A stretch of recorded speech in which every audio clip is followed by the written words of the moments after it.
Donc Il y on a le est, château derrière. Et le voilà, château, on est au château de la on ne le Rangée-Plus. lâche pas. Mm. Et au-dessus, on a ce qu'il faut aussi.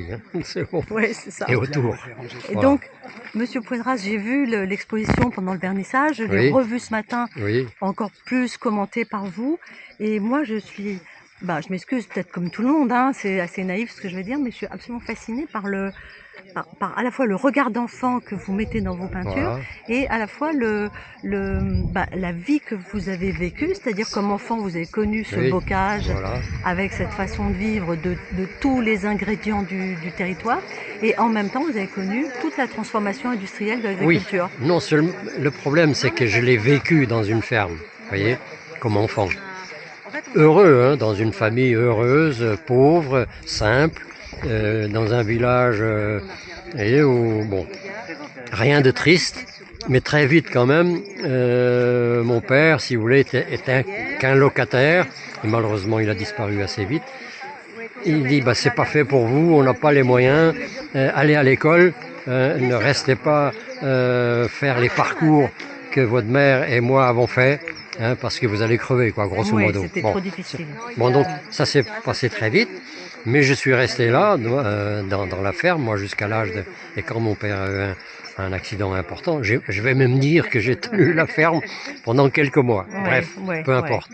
Et après, eh bien, j'ai été cassé aussi avec cette affaire-là, et j'ai été recruté très gentiment par un industriel de l'agroalimentaire. Il me dit, viens chez moi, tu vas te former, etc.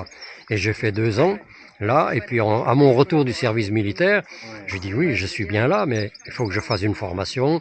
Bref, mais en tout cas, j'ai tout de suite, un métier. et je suis devenu conseil d'entreprise, mais tout de suite, je suis allé dans le chantier, si vous voulez, de l'agriculture qui se transformait. Oui, vous voyez, étiez vraiment en prise directe, quoi. Je l'ai accompagné. Voilà. Vous voyez, moi, j'étais dans les abattoirs où on ne Oui. parlait que de productivité. Oui, vous voyez, mais bien sûr. et c'était dur, hein, je peux vous dire.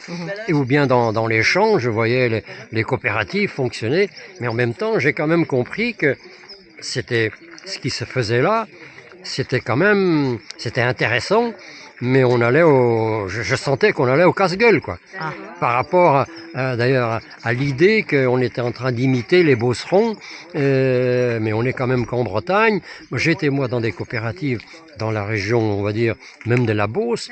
Et bon, quand je voyais un paysan là-bas qui allait avec son tracteur et puis qu'il arrivait avec son tracteur au niveau du magasin, alors, il demandait au magasin qu'est-ce que je fais, quoi. Vous voyez, mais non, mais en Bretagne, vous pouvez pas être à la fois éleveur, hein, et puis faire de la céréale, et puis aller à la coopérative qui va vous dire vous avez la compétence. Oui. J'ai vu la jeunesse française et bretonne, si vous voulez, mais je dis mais elle va dans le mur à mon avis. Vous voyez. Et d'ailleurs on y est pratiquement. Hein. Bah, on est Mais en même temps, hein. j'ai vu les politiques, j'avais les enfants, un leader politique qui était là, il dit les produits, il faut qu'on les transforme sur place. En les transformant sur place, eh bien, ces femmes, elles iront travailler peut-être à l'abattoir, mais elles ne prendront plus le train pour aller à Paris. Oui, bon, c'était quand même. Mais c'est important, bien sûr. Et puis, ça s'est plutôt bien fait, quoi. Hein. On a vu oui. les femmes qui sont devenues enseignantes, on a vu des jeunes, il y avait plus de place pour tout le monde. Oui, il y avait le mais tracteur. bien, Ils sont devenus chauffeurs, ça s'est plutôt bien passé. Mais je vois quand même qu'après, pour faire ça, j'ai vu que le remembrement a tout cassé d'un seul coup. Et là, en 1960, j'ai dit non, on se trompe un peu parce qu'on a démoli le système, quoi. Alors qu'on pouvait, j'ai vu moi des régions où on ne faisait pas de remembrement, vous voyez. J'ai été en Suisse, j'ai vu des paysans, on ne faisait pas de remembrement. J'ai été en Hollande, je dis mais là, on veut absolument faire des champs énormes. J'ai senti que c'était pas terrible, quoi. Mais je l'ai vécu. J'ai souffert. Et en même temps, je continuais d'aider les coopératives, hein, vous voyez. Et puis, et puis je ne faisais pas que ça, je m'occupais aussi d'autres industries, mais c'était mon métier de faire du conseiller. Mais j'ai accompagné toute cette transformation-là. Bon, et c'est-à-dire qu'à partir en 71, j'ai dit, mais avec ce que je vois là maintenant, je serais incapable d'expliquer à mes enfants comment c'était, puisqu'on était en train de raser. Oui, bien sûr. En 1960. Je dis, je vais commencer à le noter. je m'en sortais pas. Écrire, c'était compliqué. Oui, je n'arrivais pas à expliquer comment une ferme fonctionnait, comment on marchait à pied, à la vitesse du cheval, d'une brouette tenue par une femme, je sais pas. Oui. Et donc, et le chemin creux, qu'est-ce que c'est? Vous voyez, bon. Donc je dis, faut que j'arrive à expliquer tout ça. Et donc j'ai commencé à le faire, très vite. Et sans avoir appris, mais j'arrivais à dessiner plus ou moins. Vous étiez déjà un bon dessinateur, enfant? Écoutez, quand j'étais à l'école primaire, on a trouvé quelquefois que j'avais bien dessiné un champignon. Si vous voulez, quand j'avais une récitation ou une poésie, je faisais bien une charrette et son cheval, sans plus. D'accord. Vous voyez, je suis allé au lycée, et puis après, j'avais du plaisir à dessiner, mais rien de terrible. Vous voyez, avec mes mains ça allait. Mais quand même, j'ai commencé un premier tableau. Qu'est-ce que j'ai fait? J'ai pris le forgeron avec le bistrot, avec les enfants qui étaient devant le bistrot parce que c'était à la cantine. J'ai réussi à les mettre debout. Il est ici d'ailleurs, mon premier tableau. Oui, oui. Bon. Et j'ai continué. Et je ne change plus. Parce que le problème, si vous voulez, c'est que l'idée, quand je fais un tableau, si vous voulez, je me mets en mai. Je dois peindre le mois de mai. Vous mettez dedans, vous êtes dedans. Ah, je vais au mois de mai, oui. Mais c'est pire que ça. Est-ce que je suis dans la lande? Est-ce que je suis dans un champ? Et comment est le blé noir? Pas encore. Là, aujourd'hui, c'est pas l'ajonc qui est en fleur, hein, c'est le genêt. Oui. Moi, je le sais, oui, oui. Mais tout le monde ne le sait plus. Bon, le chêne sur le talus, comment il était, etc. Donc, je suis dedans. Et donc, je copie ma mémoire, mais d'une façon détaillée. Ouais. Le dernier tableau que je viens de faire, j'ai mis 130 pommiers. Ah oui. Ouais. Ah oui. Parce que dans mon tableau, si je mettais les pommiers à leur place, c'était la dose. Si vous voulez, et le cheval, il pouvait faire demi-tour ou pas, etc. Parce que j'explique qu'en polyculture élevage, il n'y a pas de secret. Il fallait multiplier les parcelles. Oui. Mais quand j'explique à mes enfants la longueur d'une parcelle, je leur dis, mais le cheval, quand je l'attachais à la charrue, j'avais pas le droit, il ne pouvait pas s'arrêter à mi-chemin. Il ne savait plus redémarrer avec une charrue en terre. Il était obligé de faire tout le sillon. Et arrivé au bout du sillon, en breton, on lui disait allez demi-tour, il comprenait, il soufflait un petit peu et il refaisait un deuxième sillon. C'était ça la taille. Alors mes tableaux, c'est ça. C'était la taille. D'ailleurs, vous les verrez dans mes tableaux. Je l'ai vu. Oui. Donc ça, et la taille des parcelles, c'est les rotations que je peux faire pour faire de la polyculture, élevage, etc. Maintenant, si vous voulez, allez-y devant un tableau, prenez un bulldozer, et ça va être vite fait. Hein. Eh ben oui, c'est pas sauf pareil, que le village, il va être rasé aussi. Vous voyez, celui qui a fait un film, là, on a voulu aller dans la dernière ferme où on était, j'aurais pu pleurer, hein. Vous voyez, bon, il y a des gens qui ont fait une maison dans mon aire à battre. Vous voyez, mais ils ont été dans mes livres pour savoir avant de faire la maison, c'était ça, parce qu'ils ont compris que c'était un des derniers tableaux. D'ailleurs, il est ici, le 459. Eh bien, vous voyez, cette aire à battre, si vous voulez, où ces gens-là, eh bien, ils ont bâti leur maison maintenant. Vous voyez. Alors il y avait le puits à côté, il y avait le four. Il me dit oui, mais on se souvient, mais le puits, les cailloux, ils sont sous la route. Ouais. Peu importe. Vous voyez, les longères, on les a. Voilà. Et donc, ça me suffit. Donc, voilà. C'est quand même vraiment comme tout un morceau de civilisation, quoi. Carrément. Sur un siècle. Oui. C'est ça à peu près. C'est quand même 1950. Oui. Si vous voulez, c'est avant l'explosion. Si vous voulez, de la modernité et la mécanisation. Donc le cheval, terminé, on va plus vite, on circule, et la modernité s'installe. Et vous voyez la grande distribution qui arrive, qui vous balance de la marque distributeur, et puis que Copagri marche avec ou pas, etc. Vous voyez, dans la difficulté. Mais j'ai vécu tout ça. Et donc, et ça m'encourageait à continuer, puisque je continuais à expliquer ce qui pouvait expliquer aujourd'hui la situation d'aujourd'hui, même si elle ne me plaît pas beaucoup. Je comprends. Mais je vous remercie beaucoup de nous avoir expliqué tout ça, ça va nous suffire. Parce que je vais vous dire, un jour, donc j'ai vu leurs enfants, ils sont venus là tout à l'heure, un industriel, il avait invité les céréaliers bretons, vous savez ce que c'est? Non, les céréaliers, les vrais. C'est de la Beauce. La Beauce. Ouais. Ils étaient fournisseurs donc de céréales pour faire de l'aliment du bétail. Vous voyez, c'était ça la nouveauté aussi, l'aliment du bétail. Hein. Bon. Et alors, ils les avaient invités. Pas n'importe où, hein. C'est à Carnac. Et moi, je revenais du service militaire et ils me réembauchaient. Et j'étais en bout de table. Il vient à moi. il me dit Lucien, il dit, j'arrivais, hein, il me dit, tu vois, tous les gens qui sont là, ce sont nos ennemis. Il me parlait comme ça, il les avait invités.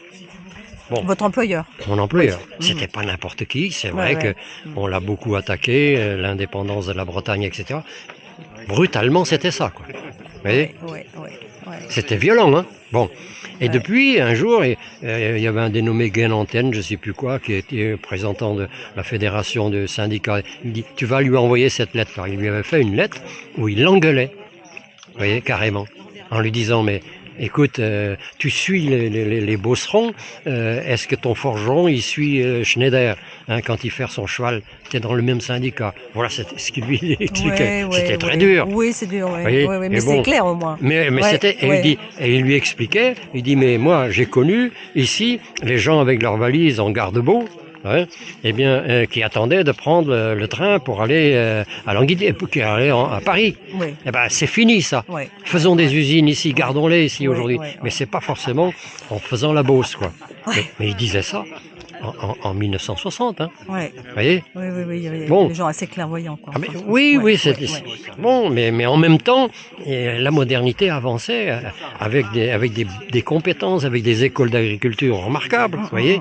Mais bon, mais quelqu'un qui sortait d'une école d'agriculture, il pouvait être un cadre au Crédit Agricole, il pouvait faire autre chose, mais il va surtout se mettre à aller vendre, vous voyez.